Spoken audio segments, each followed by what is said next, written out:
Hello friends, welcome to Yad bro education YouTube channel.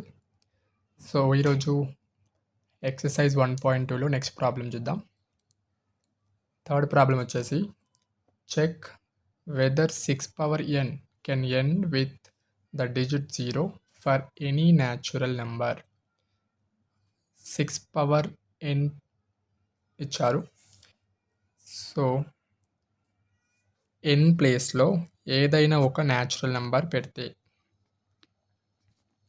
n ప్లేస్లో ఏదైనా ఒక న్యాచురల్ నెంబర్ పెట్టినప్పుడు ఆ నెంబర్ యొక్క డిజిట్ ప్లేస్లో 0 ఉంటుందా లేదా అని చెక్ చేయమన్నారు. సో దీన్ని ఎలా రాసుకుంటామంటే మనం 6ని ఎలా రాసుకోవచ్చు, 2 ఇంటూ 3 హోల్ పవర్ n అని రాసుకోవచ్చు.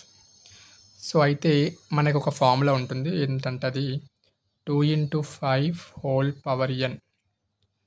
ఏదైనా ఒక number 2 into 5 to the power of whole power n ఫార్ములాలో ఉంటేనే ఆ నెంబర్ యొక్క డిజిట్ ప్లేస్లో మనకి 0 ఉంటుంది. ఈ ఫార్ములా లేనటువంటి నెంబర్స్ అన్నిటి కూడా అదర్ దెన్ 0 నెంబర్స్ ఉంటాయి. Suppose 2 power 5 2 into 5 whole power n ప్లేస్లో 1 పెట్టుకోండి. అప్పుడు ఎంత అవుతుంది? 2 into 5 10. 10 power 1 is equal to 10. Digit ప్లేస్లో ఏమొచ్చింది మనకి? 0. Next 2 power 5 whole power n ప్లేస్లో 2 పెట్టుకోండి. అప్పుడు 10 పవర్ 2 దట్ ఈస్ 100. డిజిట్ ప్లేస్లో మనకి 0 వచ్చింది. అదేవిధంగా 2 ఇంటూ 5 హోల్ పవర్ 3 ఉంటే 10 power 3 is equal to 1000. Digit ప్లేస్లో మనకి ఏమొచ్చింది? 0 వచ్చింది. అంటే ఇచ్చిన నెంబర్ అనేది మనకి 2 into 5 to the power of n ఫార్ములాలో ఉంటేనే ఆ నెంబర్ యొక్క డిజిట్ ప్లేస్లో మనకి 0 వస్తుంది. అలా లేకపోతే మనకి 0 రాదు. కాబట్టి ఇచ్చిన 6 పవర్ n అనే నెంబర్ని మనం 2 ఇంటూ 3 ఫామ్లో రాసాం, 2 ఇంటూ 5 ఫామ్లో రాయలేదు. కాబట్టి దీని యొక్క డిజిట్లో మనకి 0 ఉండదు.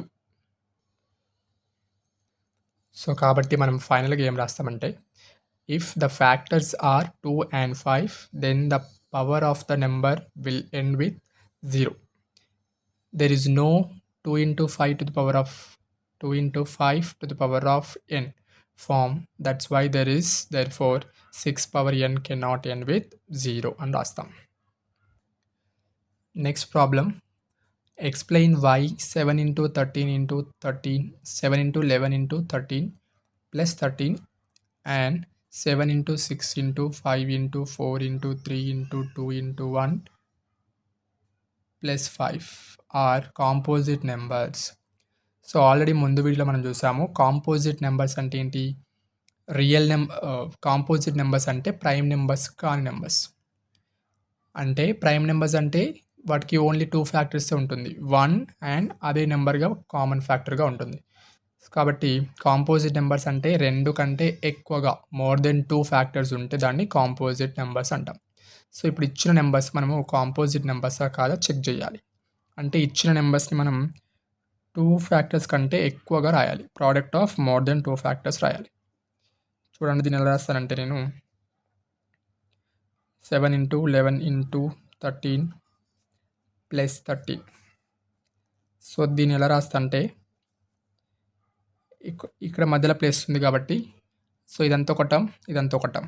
సో ఈ రెండింటిలో కామన్గా ఏముంది? 13 కామన్గా ఉంది కాబట్టి బయటకు తీస్తున్నాను. ఇక్కడ ఏం మిగులుతుంది? నెక్స్ట్ 7 ఇంటూ 11 ప్లస్ 13 ఒకటి వచ్చేసింది కాబట్టి ఇక్కడ ఏముండదు, ప్లస్ ఇక్కడ 13 1 13. Next 13 into 7 into 11 77 plus 1. So 13 is equal to 77 plus 1 78 అవుతుంది. నెక్స్ట్ 13 ఇంటూ 78ని ఎలా రాసుకోవచ్చు అంటే, ఫ్యాక్టర్స్ తీద్దాం. 78, సో ఫ్యాక్టర్స్ కనుక్కుందాం. 2 3 6, ఇక్కడ 1 మిగులుతుంది. 2 9 18. Next 3 table 3 1 3 3. Next 13 table. So ఇచ్చిన నెంబర్ని ఎలా రాసుకోవచ్చు ఇక్కడ 78ని 2 ఇంటూ 3 ఇంటూ 13. ఒకసారి మీరు నెంబర్స్ అబ్జర్వ్ చేస్తే ఇక్కడ దీని యొక్క ఆర్డర్లో రాద్దాం. 2 ఇంటూ 3 ఇంటూ 13 స్క్వేర్. చూడండి ఎన్ని ఫ్యాక్టర్స్ ఉన్నాయి, 1 2 3. సో 3 ఫ్యాక్టర్స్ ఉన్నాయి కాబట్టి మనము ఈ నెంబర్ని మోర్ దెన్ 2 ఫ్యాక్టర్స్గా రాయగలిగాం. కాబట్టి ఇచ్చిన నెంబర్ అనేది ఏం నెంబర్ అవుతుంది, therefore 7 into 11 into 13 plus 13 is a composite number. Why? Because it has more than 2 factors.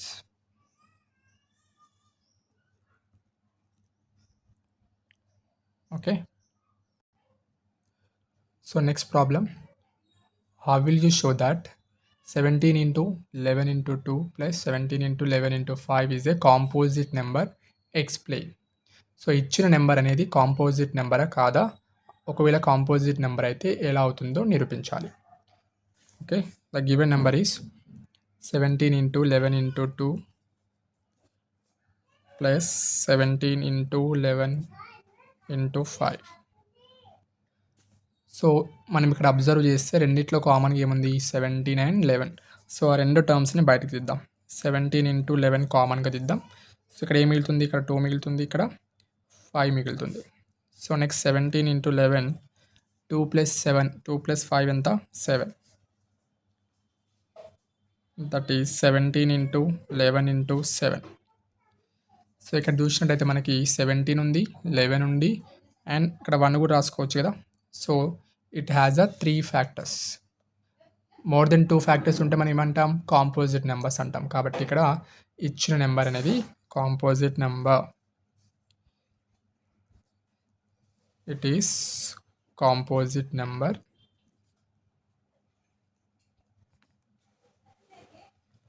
because it has more than 2 factors. So last problem in 1.2, which digit would occupy the units place of resulting number of 6 power 100. So 6 power 100 ప్లేస్లో వచ్చిన resulting ఆన్సర్లో మనకి unit ప్లేస్లో unit డిజిట్లో ఏ number ఉంటుంది చెప్పాలి. So ఇందాక మనం చూసాం. So ఈ ప్రాబ్లమ్ని 2 మెథడ్స్లో చేయొచ్చు. First one is method 1. So ఇందాక చూసిన ప్రాబ్లమ్స్లో ఇచ్చిన నెంబర్ అనేది 2 ఇంటూ 5 హోల్ పవర్ n ఫార్ములాలో ఉంటే ఆ లాస్ట్ డిజిట్ ఏమవుతుంది, సో లాస్ట్ డిజిట్ 0 ఉంటుందని చెప్తాం. ఓకే, సో ఇక్కడ మనం ఇచ్చిన నెంబరు 2 ఇంటూ 3 పవర్ 100 ఫార్ములా ఉంది కాబట్టి లాస్ట్ డిజిట్లో నాట్ 0 ఉంటుంది. ఇది ఒకటి కన్ఫర్మ్ కదా. నెక్స్ట్ చూడండి, సో మెథడ్ 2లో ఫస్ట్ 6 పవర్ 1 చూద్దాం. 6 పవర్ 1 అంటే ఎంత, 6. నెక్స్ట్ 6 పవర్ 2 అంటే 6 ఇంటూ 6 36. నెక్స్ట్ 6 పవర్ 3, 6 పవర్ 3 అంటే 6 ఇంటూ 6 ఇంటూ 6. సో 216 వస్తుంది. లాస్ట్ డిజిట్ అబ్జర్వ్ చేయండి. ఒకవేళ ఒకసారి units place or ones place చూస్తే మనకి అన్నిట్లో 6 వస్తుంది. సో లాస్ట్కి దీన్ని బట్టి మనం ఏం చెప్తామంటే 6 పవర్ 100 చేసినా కూడా లాస్ట్ డిజిట్ ఏమొస్తుంది, మనకి 6 వస్తుంది. ఓకే ఫ్రెండ్స్, సో ఈ ప్రాబ్లమ్స్ అన్నీ మంచిగా అర్థమని అనుకుంటున్నాను. సో నెక్స్ట్ ఎక్సర్సైజ్ 1.3లో మేము ముందుకు వస్తాను. Until then keep watching my videos, share and subscribe, like and comment. Thank you.